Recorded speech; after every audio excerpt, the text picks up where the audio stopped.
Hey, gorgeous. Welcome to Season 2 of the Hormone P.U.Z.Z.L.E Podcast. I'm your host, Coach Kayla Smith, CEO of the Hormone P.U.Z.L.E Society, a women's health hub for fertility, hormones, and the business of coaching, creator of the Hormone P.U.Z.L.E method, an infertility warrior, two-time boy mom, and women's health expert.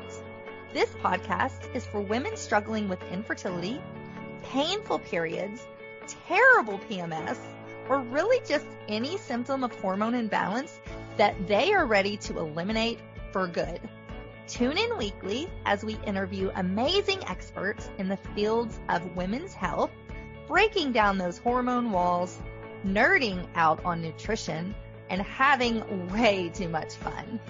Whether you're beginning your journey or you've been struggling for years, we're going to finally help you put those pieces of your hormone puzzle back together so that you can get pregnant and eliminate those pesky symptoms for good. Are you ready? This season is packed with even more expert guests sharing groundbreaking knowledge, giving you that jolt of energy that you so desperately need, sending you lots of virtual hugs, and inspiring you to take your fertility into your own hands and make that baby. Thank you so much for tuning in. Now let's get started on your road to transformation. On today's show, I talked to Dr. Cassandra Wilder. She is a naturopathic doctor and the leading expert in women's cyclical health and menstruation, revolutionizing the conversation around periods and reproductive health. She's been featured as a guest in over 100 publications and podcasts. On today's show, we talk all about menstrual health and periods and how to have a pleasant period so that your fertility is optimized and you are free of symptoms. So without further ado, I would love to welcome Dr. Cassandra to the show. Today's episode is presented by TwoPlus Fertility, a comfortable and easy to use at-home device that increases the chances of a sperm meeting an egg when you're trying to conceive. When you try naturally, less than 1% of sperm reach the egg. TwoPlus Fertility's goal is to fix that. For more information, visit 2plusfertility.com and use code Kayla30 at checkout for 30% off your order. Hey, Dr. Cassandra, welcome to the show. Thank you. I'm so excited to be here. Me too. I'm excited for this conversation. I love talking about periods, so this is going to be fun. Excellent. Yeah. So let's just dive in. First, just tell us kind of how you got started working in women's health and, around menstrual health. I think sometimes our calling in life finds us before we are ready for it. And that was certainly the case for me. Growing up, I had very irregular periods. So I would go 3, 6, 9 months at a time without a period in my adolescence. Now I was an athlete. I was very, very skinny, very, very underweight. But at the time I felt so confused about my body. I didn't understand what was normal. When I finally mustered up the courage to go to a doctor, they didn't ask me anything about my health history. They didn't look at my body weight. They didn't ask if I was an athlete. They just said, well, all we can do is birth control. Oh gosh. I am sorry. That's okay. Oh my God. No worries. This is live, people. Well, no, not really. I know. Oh God, that would be so bad. I'm sorry. No worries. Okay. You want me to just pick up from that sentence? Yeah, we can. And I'm going to do a little so we can cut that part. I have a podcast too, so it's sometimes life-saving that you can edit it. Yeah. No worries. So why don't I just start from the beginning? I'll just ask you again. Okay. Sorry, go ahead. So I would love to just dive right in. Love to hear more about how you started working in women's health and around the menstrual cycle. Yeah. Sometimes it seems that our calling in life finds us before we are ready. And that was definitely the case for me. Growing up, my cycles were very, very irregular. I could go 3, 6, and even 9 months at a time without having a period. I was an athlete at the time. I was super, super skinny, very underweight, really even for my age. And when I finally mustered up the courage to see a gynecologist, I remember being really shocked that the only option they presented was birth control. There were no questions about my health history, about my lifestyle, about stress, anything like that. It was just very like blunt, like we have birth control. And I'm so grateful that even at that time, I remember thinking, that's it. Like, that's all you have for me. I really thought that you were going to help me and this was going to be this really incredible experience. And so at the time I was doing my undergrad in health and nutrition, and it really started to fuel this passion in me that there are some big gaps in how we're approaching women's health. If we're not even asking questions, if we're not giving real support, then what are we doing? And so when I started my doctorate in naturopathy, it became a really exciting time for me because I felt like for the first time I was starting to connect these dots and starting to look at the research and how women of reproductive ages are so underrepresented in clinical trials and, you know, things like intermittent fasting and keto. These are all things that are primarily done on men. And no wonder we have all this access to information, and yet we're all sicker and more confused than ever when it comes to our health. So it started with my own personal experience, and it formed into this incredible passion to just give women answers. I love that. And I find so many of us, you know, I talk to different guests every day, and that's our stories are kind of what fuels our passion to help and to create these wonderful platforms. So I love that. That's an awesome story. Thank you. So so let's dive in a little bit to, you know, menstrual health. Let's go through the menstrual cycle. And so for those of us who don't know, what exactly, can you go through the 4 phases of our cycle and kind of what that looks like? Totally. You know, and it's interesting, we tend to use the word menstrual cycle and period really interchangeably, but they are different things. Our period is obviously when we are bleeding, but the menstrual cycle is the whole month-long cycle that, like you said, is comprised of 4 succinct phases. Now, I don't know about people listening, but I didn't learn that. No. Growing up. Yeah, you had a period and then you didn't have a period. That was the gist of it. Yeah. Yep. It's so funny that you say that, because I'll ask my clients, I'll be like, okay, so how long is your menstrual cycle? And they'll be like 3 to 5 days. And I'm like, no, not your period, your actual cycle. Yes. It's so funny you say that. Yeah, all the time. So it's helpful to think, like you said, the menstrual cycle is the whole overarching, you know, cycle that goes throughout the whole month. Now, those 4 different phases, sometimes I like to think of as seasons. It's helpful to think of what they symbolize or what they feel like. So we have our period, of course, which we could think of as like a winter. We want to see that under 7 days, minimally painful. We don't want any dark blood, minimal clots. But then after that, we kind of feel like that spring-like energy of the follicular phase. Now, this is usually 7 to 10 days. And we should feel estrogen and testosterone starting to surge. So we should start to feel really good, energized. Our libido will start to come back into play. We may have more cervical mucus as our body prepares for ovulation, but most people feel really good in this phase. Then we ovulate, of course, which is the superstar of the whole menstrual cycle. And we can think of peak summer when you are social, energized, you want to mingle, you know, your libido is doing great. You feel juicy. Life is really good here. The act of ovulation is less than 24 hours, but some people kind of span that out into 5 to 6 days, as that's how long sperm can live in the body. And then last but not least, the phase that most people have a love-hate relationship with is the luteal phase. This is like our inner fall. It is the longest phase of the whole cycle, which means if there is an imbalance in our cycle or in our hormones, it can feel like half of our month is like a living hell, which is really concerning. Progesterone is supposed to be surging in this phase, so we should feel minimal PMS symptoms. Our energy should stay fairly consistent.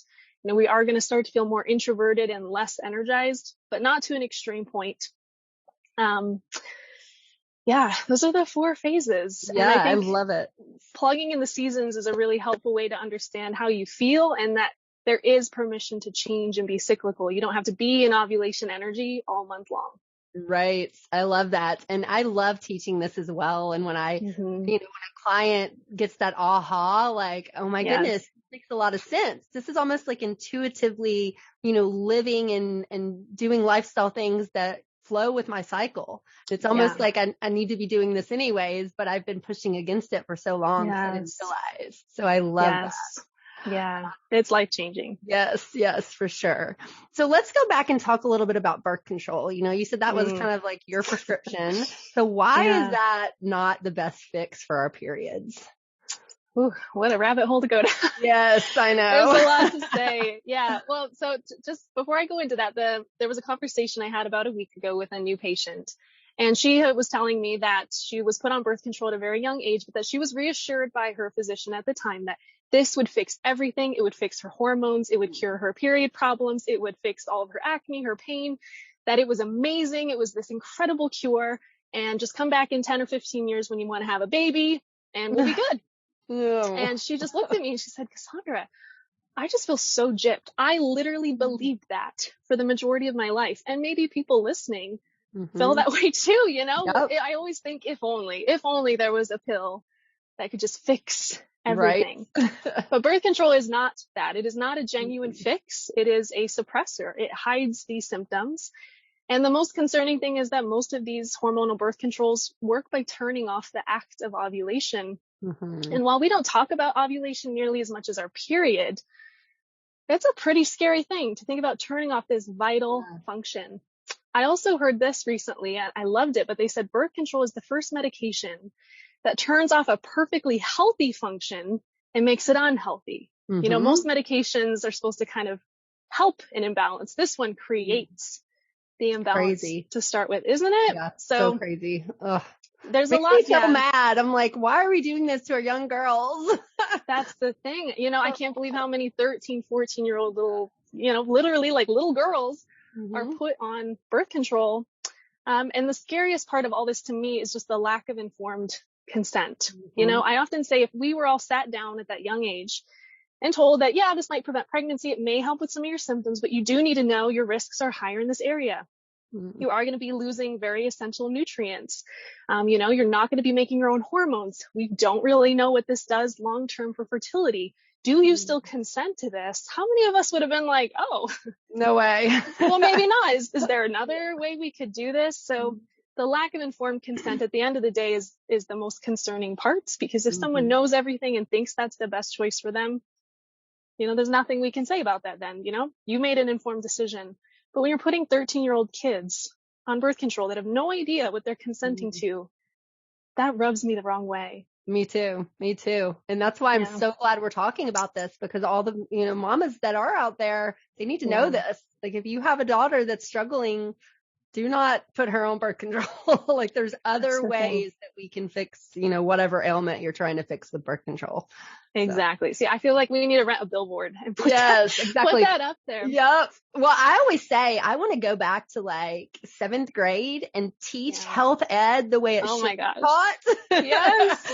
And teach about birth control and about how you don't, like, you know, we were taught that it's so easy to get pregnant. Like you breathe on a boy and you're pregnant, seriously. Or you like wash your clothes together, and it's like, not that easy. It's pretty miraculous, honestly. Yeah. So yeah, it's not that simple. Yeah. Well, it's funny that you've said that too. I've said that, you know, I wish I could go into these middle schools or high schools, but I don't know. Sometimes I think they'd kick me out. Right? Probably. Who are these weird ladies talking about periods? I know. I'm like, making it empowering. It's weird.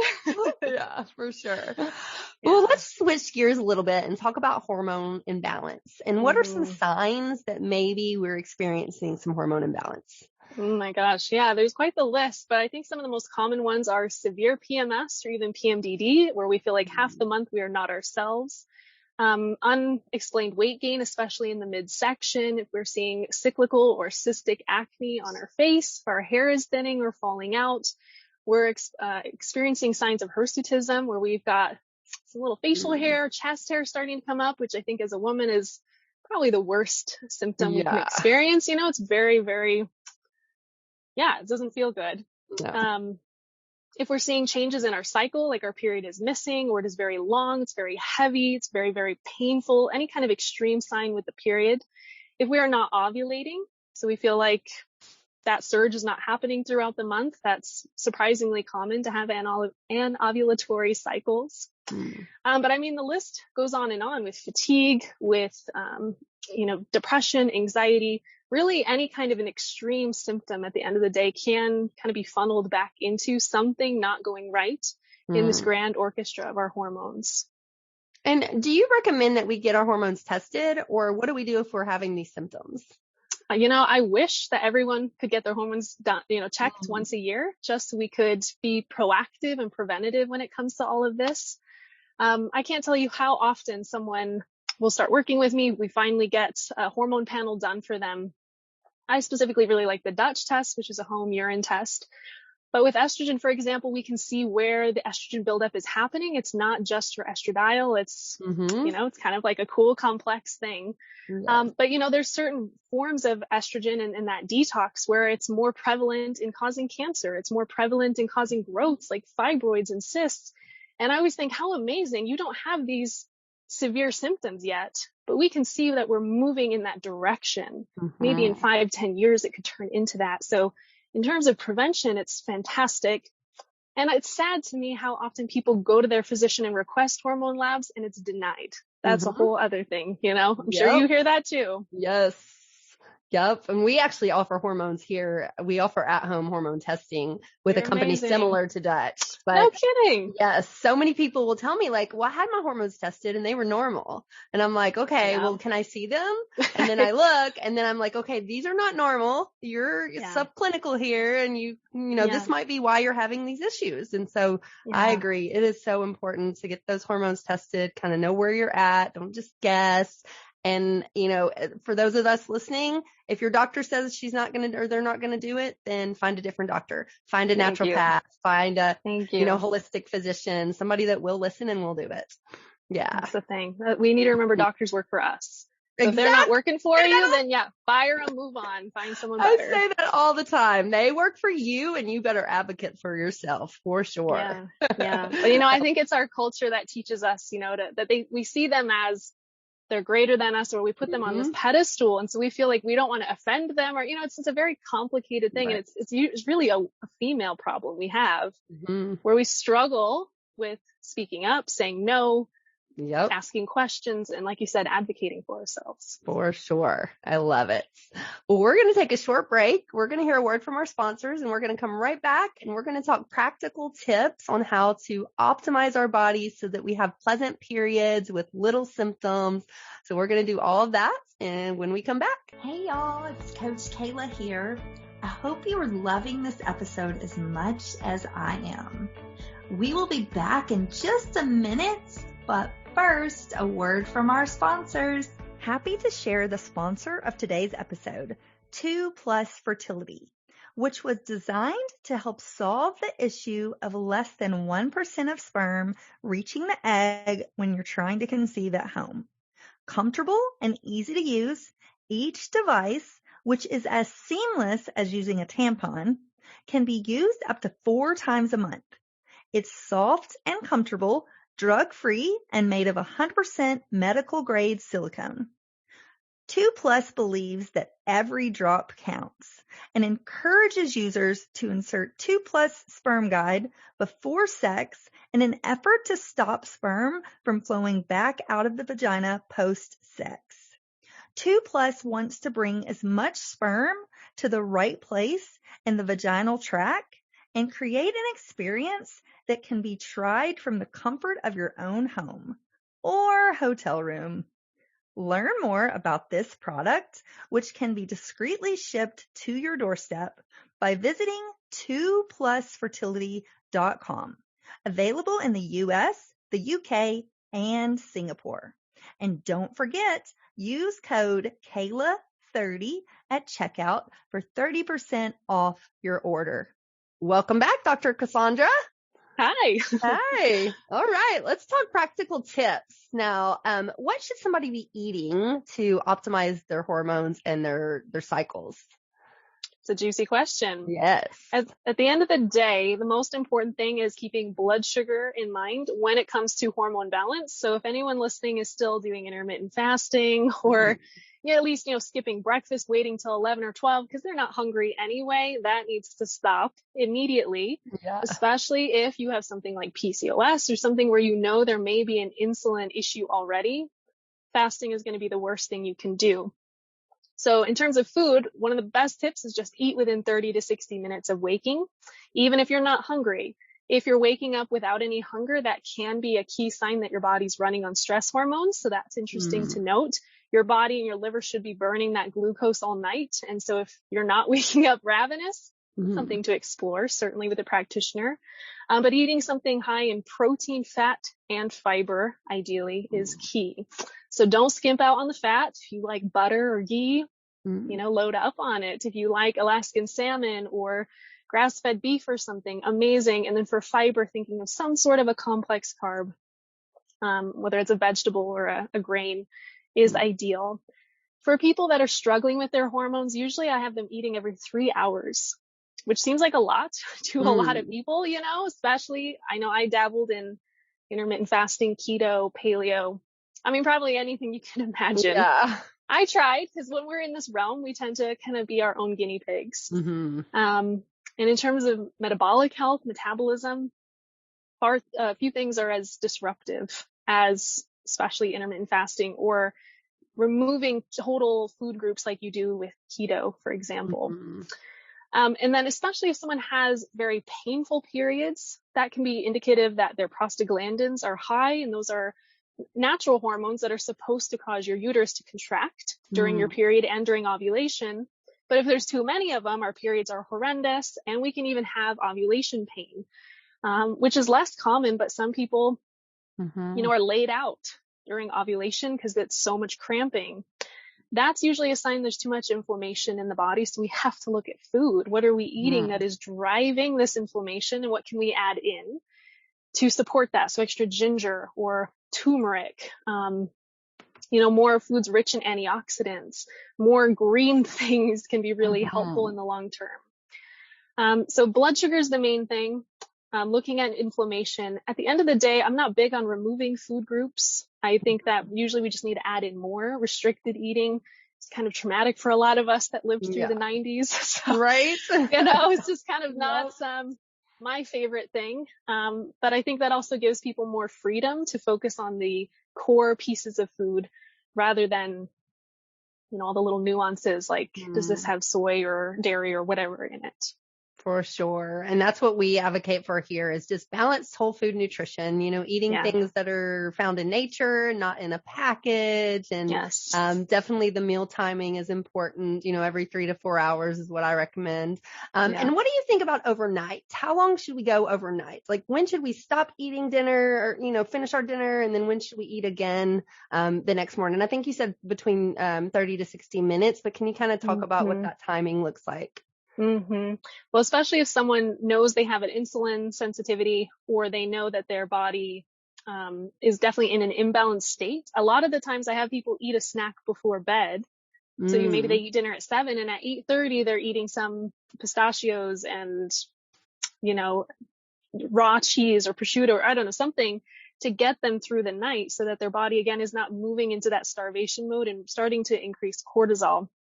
So if someone's in a stress state, they may really only have like an 8-hour fast at night, or how many hours they're sleeping in an imbalanced state. So I would say that's if your hormones are really struggling and you feel like your body's not assimilating what you're giving it. Gotcha. So 8 to 12 hours, you would say, depending on kind of what you're struggling with, if you have an imbalance or not. Yeah, but I wouldn't go beyond that for sure. Yeah. Gotcha. Awesome. And definitely it's always about listening to your body. If you're hungry, that means you need to eat something. If you're, not hungry, then don't just grab a bag of chips because you're bored, Yeah. So let's talk about that. Any foods we need to stay away from? I know you said not to eliminate any food groups. Is there any foods that are like really detrimental to our hormones and our period health? The main thing to me is just inflammatory foods, like you said, processed foods, and the crappy oils, oils that are high in omega-6s. So I often say if you can buy a gallon of oil for like less than $5, it's a crap oil. Right. So, your soybean oil, your cottonseed oil, your canola, vegetable oil, these things are inflammatory. And if you're eating out a lot, chances are that salad you love, a salad dressing is made with that oil, and the fries that you love are deep fried in one of those oils. So your point in saying that just the processed foods is really the key thing there. In terms of the inflammatory oils, those are what I see cause the most issues for painful periods, especially. Mm-hmm. And then what about sugar? There's so much debate, obviously we need to stay away from packaged and processed sugary foods, but then where does fruit fall in and where does like honey fall in? So can you talk a little on that? Yeah. So in my opinion, things like maple syrup and real, not like, the giant honey bear at Costco, that Lord knows what that is, but like real honey, real maple syrup. And then fruit sugars are things that can 100% be enjoyed. So those are things that, you don't need to go overboard on. You don't need to drop a gallon of syrup on your pancakes. Right. But those are things that can be added in, and they are mineral rich. So that's another thing that comes into play with hormones is how many minerals are we getting? So this is why, we might think of after a workout grabbing a Gatorade or something because we think we need, electrolytes. Right. The marketing's worked well on us. But I'd rather someone grab an organic coconut water, something that again is high in sugar, certainly, but it's full of minerals and natural electrolytes and good sodium, potassium, things that are really going to build your body, refuel it. So when it comes to natural sugars, I'm not very restrictive in that area. I think naturally our body knows when is enough when we have those natural sugars. You couldn't eat a giant tablespoon of honey. You would gag, you'd be like grossed out, but you could eat, 1,000 Oreos and probably be like, well, it's good. I could keep going. So again, like you said, if it's made in nature, enjoy it. If it's refined in a package, that's when we err on the side of caution and just replace it with something more nutrient dense. I love it. I agree for sure. And do you recommend cycle syncing our foods, like eating based on where we're at in our cycle? Totally. And it's interesting, because you do have different nutrient needs at different times of your cycle. Seed cycling is big right now, and I personally enjoy that. I do too. Where we're eating, things like flax and pumpkin seed in that first half to help remove excess estrogen, and then things like sesame and sunflower in the second half to support our body in surging progesterone. But there are other things too. I often teach my patients to eat more greens in the first half of their cycle again to help with digestion, make sure you're pooping because that's essential for estrogen balance. And then in the luteal phase, that, really half of the month for some people, sometimes we need up to 250 more calories a day. Wow. To nourish our body. Yeah, which is interesting. And in that phase, we tend to crave heartier things like sweet potato and, buttery, fat-rich kinds of foods. And I think that's fun to then know in the luteal phase, be a little more giving with what you're craving, again, make a better option. But if you're craving sweet potatoes baked in butter, like live your life, enjoy it. Your body needs more calories in that phase. I love that. That's such a, kind of like a sigh of relief that we can actually enjoy some of these foods and, it's so good for us. So I love that. That's the thing. Yeah. At the end of the day, we intuitively do know. Now, whether we're craving something sugary or something that's just carbs to give us energy, we have to sort through that. But our body is always telling us what it needs. I love it. So let's talk about exercise. How does exercise play a role, and should we be exercising based around our cycles? 100%. Unfortunately, a lot of us have very skewed beliefs when it comes to exercise, myself included. I've always thought that, if you want to be fit, you go run for an hour every day, or you go do some crazy Orange Theory class and you jump around. And unfortunately, when it comes to our hormones, this can be extremely disruptive. So our bodies are not the same as a male body. That kind of exercise may fuel their testosterone and their body composition. For us, we are meant to cycle sync our workouts. So if you love those kinds of fast-paced, intense workouts, great. Do that in your follicular ovulatory phases. In your luteal phase, your cortisol is already higher than it is at other points of your cycle. So this is where, if you're listening to your body, the same workout you may have loved, like a hard spin class on day 7 of your cycle, makes you feel horrible. Day 18 of your cycle, you feel shaky, you're hungry, you don't feel as good. You're like, what just happened in this last hour? I do not feel like I did a week ago. That's your body speaking to you. So in our luteal phase, ideally we're moving into more strength training, yoga, Pilates, walking, feel like no one talks about walking because it's Right. not sexy, but it's good hormone wise. And then in your period phase, intuitively, we also know to slow down in our period. So if you're going for long runs on your period, pop in, pain pills so you can push through and go to your favorite classes, maybe reassess and see if that's what really feels good in your body, or if you have a belief that you have to go and be hard and push, because I guarantee you that's not working for your hormones. I agree. And I think that was one of my issues. I was the same way. I was a personal trainer. I used to work out really hard. I was really lean. And then when I tried to get pregnant, I couldn't. And I was like, what the heck? I'm super healthy. Why am I not getting pregnant? Yeah, you're too skinny and you're eating fat-free stuff. Like, you're not as healthy as you think. No, we can thank the 90s. I just feel like the 90s was all that. Yep, for sure. Well, we know better now, so we do better. So yes, but it is like you said, these beliefs are so deeply ingrained in us, and sometimes, no matter how much you're in this, you'll find yourself, in day 27 of your cycle, like, you know what, I should definitely go for a run. And we have to kind of talk ourselves off the cliff and be like, maybe you should go to Pilates. Yep, exactly. Be gentle. Yes, I know. I love when I teach a client this and they're like, oh my goodness, like I'm eating more, I'm working out less, and I feel great, and I'm losing weight, and I wasn't even trying to lose weight. And I'm like, yes, we got it. That's winning. Yes. That's winning for sure. So let's talk about your programs. You have a program called the Period Reboot. So talk to us about that. Yes. So Period Reboot was the inspiration behind it was knowing that we're also confused about our cycles and our hormones. A lot of people are struggling with some sort of a severe period symptom. And yet, like we've talked about, when they go to their doctor, birth control is the only option. So I wanted to create an all-encompassing program that could walk you from, I don't know much about my cycle, I've got these symptoms, I don't know what they mean, maybe my doctor's denied hormone testing, and walk them along that journey to where they can feel empowered by their cycle and start to see big changes in their symptoms. Most people come into the program with severe PMS, severe period pain, or missing periods, so an amenorrhea-like disorder.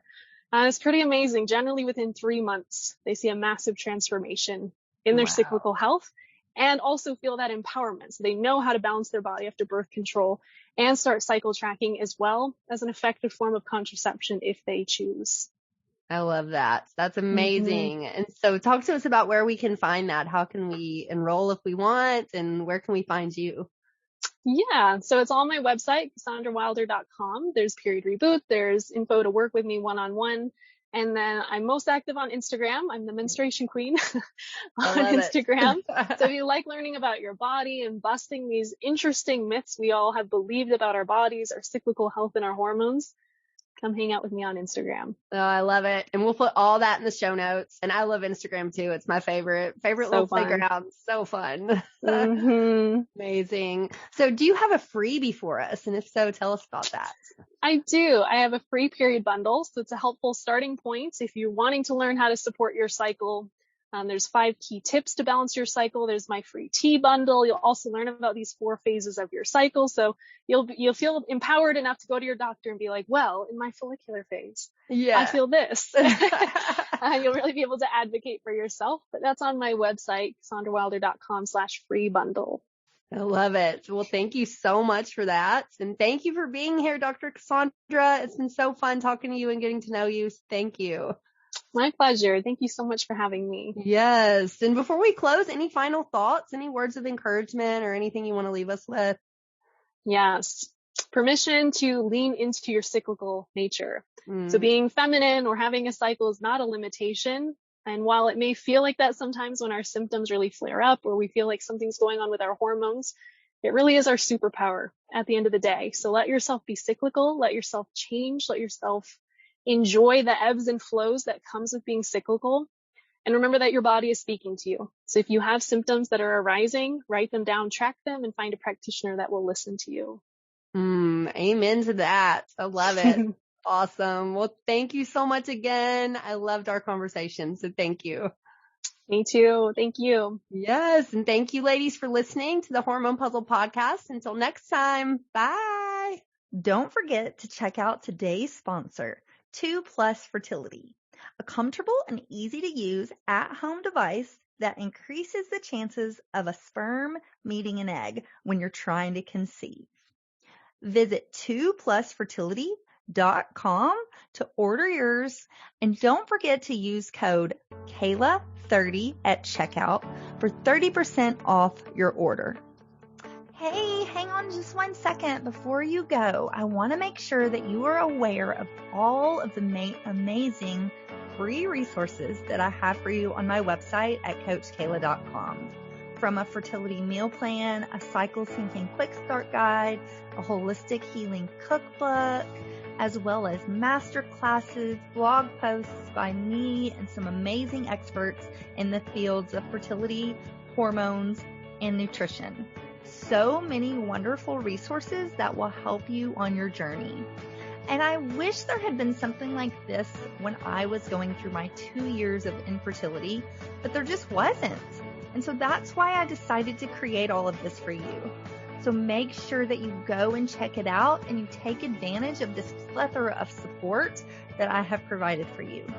And spoiler alert, these were some of the same tricks and the same foods that I used to get myself pregnant, not once, but twice, even after my doctors said that I couldn't. So I know that these things work. Make sure you take advantage of that. And I cannot wait for you to be my next success story.